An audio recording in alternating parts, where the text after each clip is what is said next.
రాముడు మరియు ఆయన నలుగురు సోదరుల జన్మ కథ. ఒకప్పుడు అయోధ్య అనే ఒక మహానగరం ఉండేది. దశరథ మహారాజు ఆ రాజ్యాన్ని పాలించేవాడు. దశరథ మహారాజుకి ముగ్గురు భార్యలు: కౌసల్య, సుమిత్ర, కైకేయి. అయితే ఆయన చాలా తెలివైనవాడు, ధర్మాన్ని పాటించేవాడు, ప్రజల్ని పిల్లలుగా చూసుకునేవాడు. ఆయన రాజ్యంలో ప్రజలు సుఖంగా జీవించేవారు. పంటలు బాగా పండేవి, నదులు నిండుగా ఉండేవి, అందరూ సంతోషంగా ఉండేవారు. ఇవన్నీ చాలా బాగుండేవి. కానీ రాజు మనసులో ఒకే ఒక బాధ ఉండేది: నా వంశానికి వారసుడు లేడు, నా సింహాసనం ఎవరు తీసుకుంటారు అని దశరథుడు ఎప్పుడూ ఆలోచిస్తూ ఉండేవాడు. అయితే ఒకరోజు ఆయన ఆ బాధను చెబుతాడు తన గురువైన వశిష్ఠ మహారాజుకి. దశరథుడు తన బాధను ఇలా చెప్తాడు: మహర్షి, నాకు సంతానం కావాలి, దయచేసి దానికి మార్గం చూపండి.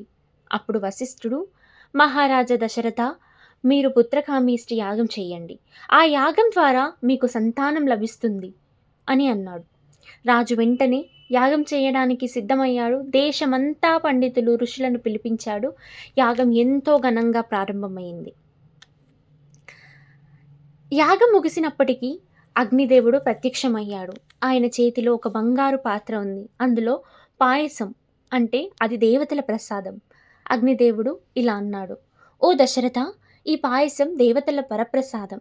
దీన్ని మీ భార్యలకు ఇచ్చి తినిపించండి. మీకు నలుగురు మహాపురుషులను సంతానంగా పొందుతారు.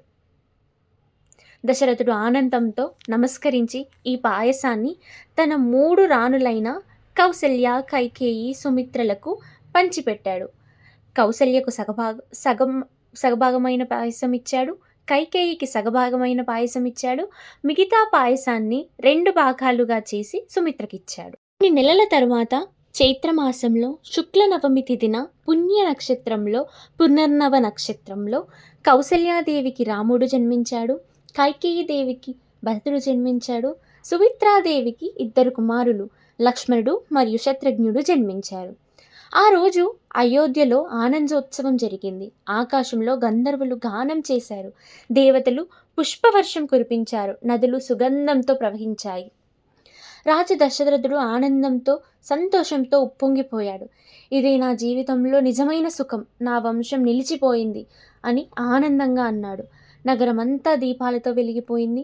ప్రజలు నృత్యాలు చేశారు, పాటలు పాడారు. అందరూ జై శ్రీరామ అంటూ ఆనందించారు. ఇలా రాముడు, లక్ష్మణుడు, భరతుడు, శత్రుఘ్నుడు జన్మించాడు.